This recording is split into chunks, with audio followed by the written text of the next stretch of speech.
The roar of the harmattan wind rattled the shutters of the modest presidential office as Ibrahim Traoré stood alone beside the wide window, hands clasped behind his back, eyes fixed on the ochre streets of Ouagadougou below. It was barely dawn, yet the city already hummed with covert expectation, scattered knots of soldiers on patrol, merchants setting out millet sacks, children in khaki school uniforms, dashing across potholes. A fragile calm poised itself on the knife edge of this day, and Traoré felt its tremor through the soles of his boots.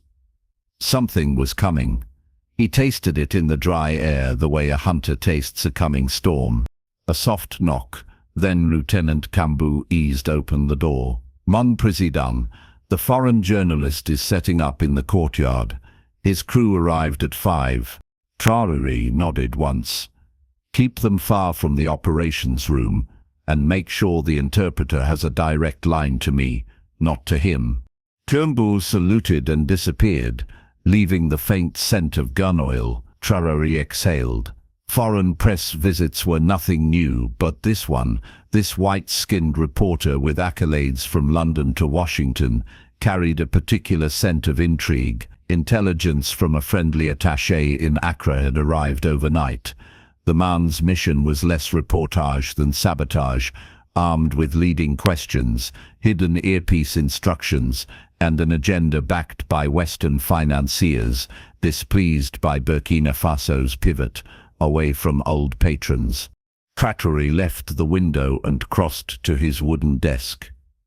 2 files lay open, one detailing recent troop deployments along the northern border, the other a dossier on Paul Whitaker, the fearless truth-seeker whose reputation hinged on exposing African leaders as strongmen clinging to power. Photographs showed Whitaker smiling beside heads of multinational mining firms, the very companies that once siphoned gold from Burkinabe soil for pennies. Traoré tapped the glossy surface with one calloused finger and whispered, "We'll see who corners whom." Outside, the sun broke over the presidential courtyard's red walls. Cameron adjusted tripods, while cables coiled like serpents on the flagstones. Whitaker, tall, silver-haired, impeccably pressed in a pale blue linen suit, rehearsed lines beneath his breath. At his side, an assistant handed him a paper, suggested follow-ups from the Home Office. Traoré watched unseen from a veranda arch, noting how Whitaker's eyes were sharp, predatory, scanning for weakness in every posture and gesture. The president strode forward. Conversations hushed as he approached. Whitaker's practiced smile bloomed. "President Traoré, thank you for granting this interview on such short notice. Burkina Faso has nothing to hide." Traoré replied, voice low yet carrying. "Shall we begin?" They seated themselves on rattan chairs beneath a woven canopy. The camera light flicked red.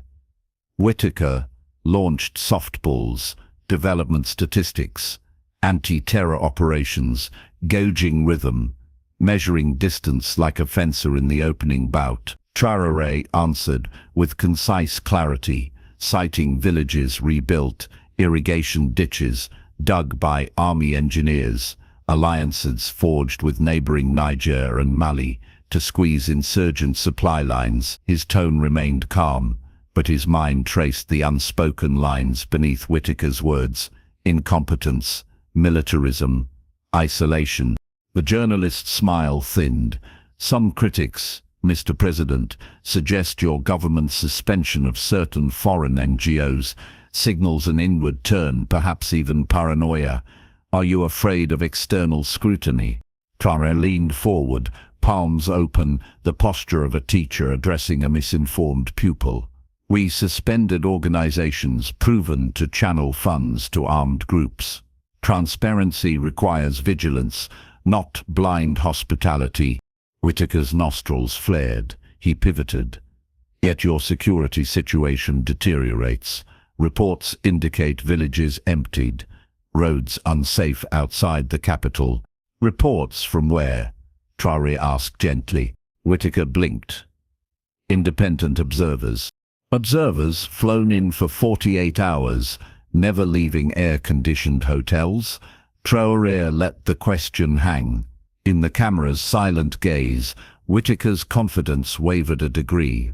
From a side gate, Colonel Sanu entered, slipping a coded folder into Traoré's hand. Sanu's subtle nod confirmed what the president hoped. They'd cracked the micro-transmitter frequency sewn into Whitaker's lapel. Somewhere, in Paris, in Brussels, handlers listened live, feeding lines through his earpiece. Traoré opened the folder as Whitaker launched into another prepared attack. International law condemns extrajudicial killings. Are you accountable for the rumored night raids in the north? Traoré skimmed the fresh intel. An encrypted feed identified the source geolocated to an embassy compound 3 blocks away, masquerading as cultural mission. His pulse steadied, mind mapping possibilities. He closed the folder. Accountable? He echoed. Always. Let's speak of accountability. He lifted his chin. Mr. Whitaker, would you mind removing your jacket? It's a warm morning. Whitaker's eyes flickered, confusion masked by courtesy. Pardon? Take off your jacket. Show our viewers we share their climate. The president's smile was mild, but the courtyard's soldiers shifted, boots scuffing. Cameramen smelled tension. Slowly, Whitaker shrugged off the linen jacket.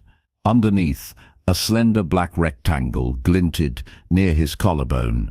A microphone, yes, but the receiver pouch held more circuitry than any standard pack. The cameras captured everything. Traoré gestured. A corporal stepped forward, detached the device with surgical precision, held it up for the lens.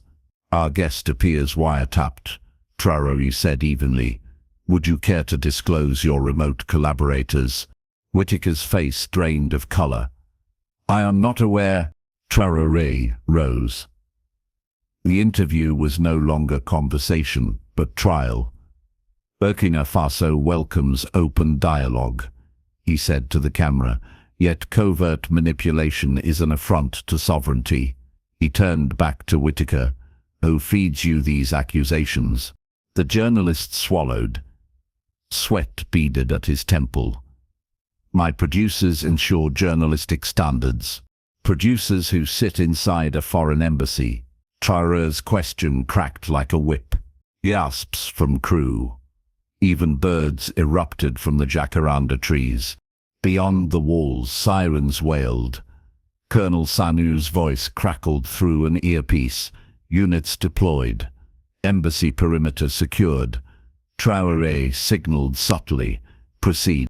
Whitaker found his footing, voice trembling yet defiant.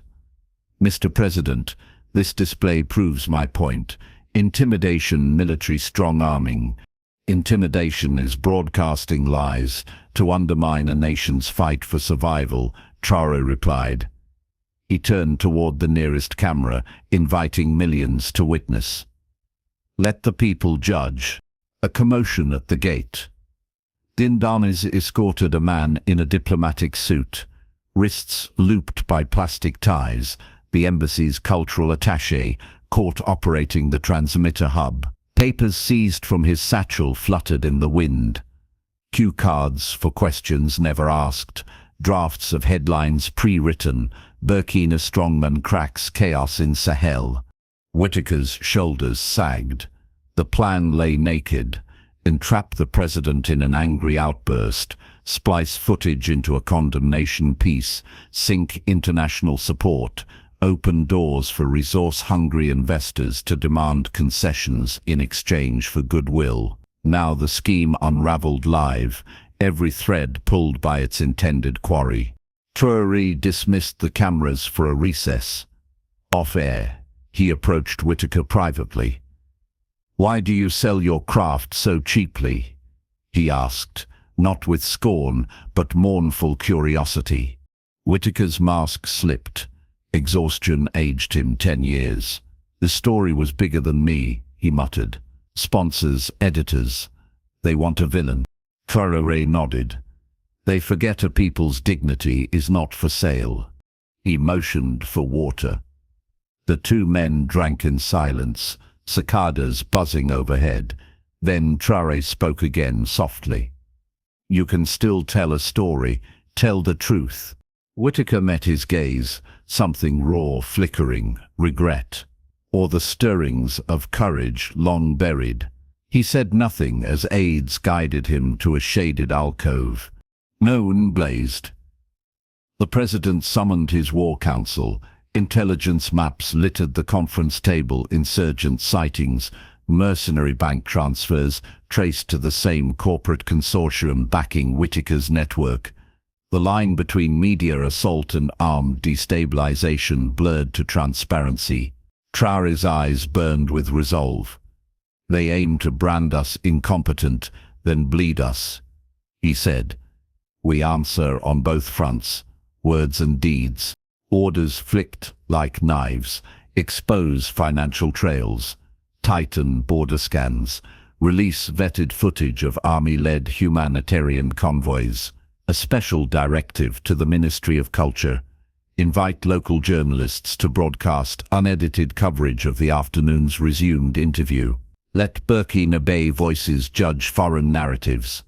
By mid-afternoon, the courtyard buzzed anew. Whitaker, pale but composed, resumed his seat opposite Traoré. Cameras rolled unfiltered to dozens of African stations. The journalist cleared his throat. Mr. President, earlier you spoke of dignity. Some argue your alliances with neighboring juntas distance Burkina Faso from traditional partners and their developmental aid. How do you justify that to citizens seeking stability? Traoré kept steady eye contact, voice ringing. Our first alliance is with our people. Aid tied to obedience is not partnership, it is leash. We seek cooperation founded on respect. Those unwilling to grant it are free to withhold their coins. We will harness our own gold, our own sweat, our own ingenuity. Whitaker pressed. Yet critics call your vision anti-Western isolationism. I call it self-determination. Traoré answered, if the West chooses to stand beside us, good. If they choose to stand on our necks, we will rise anyway. The courtyard erupted in spontaneous applause, from technicians, from nearby soldiers, even from Whitaker's own cameraman, a Ghanaian who winked at the president. Whitaker swallowed, but continued, now deviating from scripted lines, exploring instead the day's revelations and the exposed embassy link. He asked genuine questions, and Traoré provided measured, transparent answers, pledges of independent audits, citizen oversight committees, regional anti-terror task forces, inclusive of civilian elders. Each exchange dismantled old stereotypes, offered nuance. Sunset painted the sky in bands of copper and violet when the final question faded. The broadcast cut to national channels.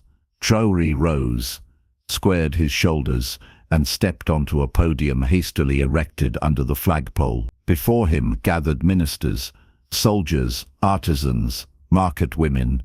Word had spread through radio calls and motorbike whispers, drawing a crowd that filled Revolution Square beyond the palace gates. He waited until the murmurs settled, until the last rays crowned the city's dust with gold. Then he spoke slow, resonant, every syllable a drumbeat. Daughters and sons of Burkina Faso, today we were tested by deceitful words, by cables woven in foreign tongues, by those who confuse our thirst for justice with a weakness to exploit. They sought to paint us as broken, leaderless, incompetent. They forgot the colors of our flag are not so easily erased. We stand in a battle for narrative, but more importantly, for reality itself. For years, outsiders wrote our chapters. The poorest, they said, the unstable, the failed. Yet every morning I walk these streets. I see vendors laughing, though pockets are light, mothers hoisting water jugs like queens bearing crowns, farmers coaxing life from stubborn earth. Is that failure? No, that is resilience, the currency of free people. When they label us unfit to govern ourselves, they hope we will beg for chains disguised as aid. When they brand our leaders tyrants, they pave roads for generals of commerce to march in and claim our gold, our cotton, our souls. But hear me, Burkina Faso will not be mined for narratives, nor for minerals without consent. We open our doors to partners, not puppeteers. Bring your technology, share your knowledge, walk beside us, but do not arrive with ready-made verdicts delivered through rented tongues. Do not fund rebels by night and offer condolences by day. Do not dictate which God we pray to, which language we teach, which future we may dream. Some will say President Traoré risks isolation. I say a tree that finds its roots does not fear the open sky. We anchor ourselves in the spirit of Sankara, in the drumbeats of Bobo Dioulasso, in the warrior hymns of the Sahel. From these roots, we extend branches to every continent willing to greet us with equality. Tonight, I ask each citizen to become a guardian of truth. Record what you witness, challenge rumors, lift local voices, and to our African brothers and sisters tuning in, your stories too have been twisted, your heroes mocked, your challenges sensationalized. Let us weave a continental shield of honesty. When one nation's dignity is attacked, the echo reverberates from Dakar to Dar es Salaam. To the youths, those who hack code in cyber cafes, and those who herd cattle under burning suns, you are the frontier. Your ideas, your courage will solder the seams of this new Burkina. Build apps that map fertilizer needs, compose songs that heal wounds, invent turbines powered by the very wind that once carried colonial dust. Innovation is the spear of modern liberation. To the soldiers who guard our borders, remember today's lesson. The battlefield is not only of bullets, but of words. Wear your integrity as armor. Let discipline be your rifle. Protect civilians. Honor elders. Know that every child's laughter behind you is the anthem of victory. To the mothers who barter at dawn, to the fathers who labor till dusk, know your toil is no footnote. It is the headline. When foreign lenses zoom in on hollow-eyed despair, counter them with your unyielding smiles, your millet porridge laced with baobab hope. The world must taste the full spice of our reality, bitter and sweet. And to those beyond our borders, plotting in corridors of oil-slick influence, hear this. We may be young in years of independence, but we are ancient in the arts of survival. We have buried emperors, repelled raiders, and danced through droughts. Do not mistake calm for consent. We will negotiate with respect. We will defend with ferocity. Finally, my people, remember that sovereignty is not a speech, nor a decree, but a daily choice. When you choose to send your daughter to school, you enact sovereignty.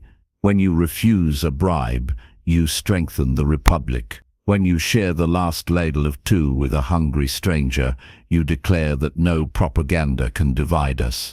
Let the drums of Ouagadougou beat this vow across savannas and mountains. We shall craft our destiny with hands unshackled, hearts unbought, minds unbroken. And when tomorrow's sun rises, it will find a nation standing taller than before, eyes steady on the horizon of its own making. Long live our beloved Burkina Faso. Long live the spirit of an Africa that writes its own story. The crowd's roar thundered into the twilight, rolling across tin roofs and dusty alleys, carried by wind to villages lit by kerosene lamps. Somewhere inside the palace compound, Paul Whitaker watched, headphones hanging useless around his neck. He had discarded the last feed from his handlers. What filled his notebook now were not planted accusations, but raw observations, a leader confronting both insurgents and narratives, a people applauding not fear, but self-respect. In the control van, Whitaker's technician, an Ivorian named Amadou, sent the entire uncut speech to global wires before London could sanitize it. Across continents, viewers expecting a tyrant met a man ablaze with conviction. Some anchors stuttered, others listened in unexpected silence. Night descended. Patrols fanned through the capital, yet found streets calm, vendors packing up, children rehearsing the president's lines in playful mimicry. At the palace, Traoré met Whitaker once more. The journalist extended a hand. "Mr. President, today changed my understanding," he said, voice low. "When I write, I will write what I saw." Traoré clasped the hand firmly. "The world deserves truth. Do not let them edit your eyes." Whitaker nodded. "If you will allow, I'd like to visit the north, see the reclaimed villages." Traoré considered, then smiled. "We depart at dawn. Pack lightly." Beyond the palace gates, the embassy compound remained under investigation, its lights dimmed, its covert antennae dismantled. Diplomatic cables flew overnight, but the damage was done, the plot exposed, the scripts reversed. As the city slept, Traoré stood again at his office window. The harmattan had dulled, leaving a clear canopy of stars. He set his palm on the glass, feeling the pulse of the nation beneath fragile, fervent, unfinished. He thought of tomorrow's caravan north, of roads still haunted by ambushes, of farms waiting for seed and rain. Battles remained, both seen and unseen, yet tonight a narrative had tipped from imposed incompetence to undeniable resolve. He allowed himself a rare smile. Let them come with cameras or carbines. Burkina Faso would meet them with truth and steel alike, and in distant capitals where strategists sketched schemes on polished tables, perhaps they too now felt a tremor, a reminder that even the smallest country once awakened could stride like a giant across the world's conscience. The president drew the curtains and turned toward his desk to draft the next day's orders. Outside, the city exhaled, cradled in the hush of possibility.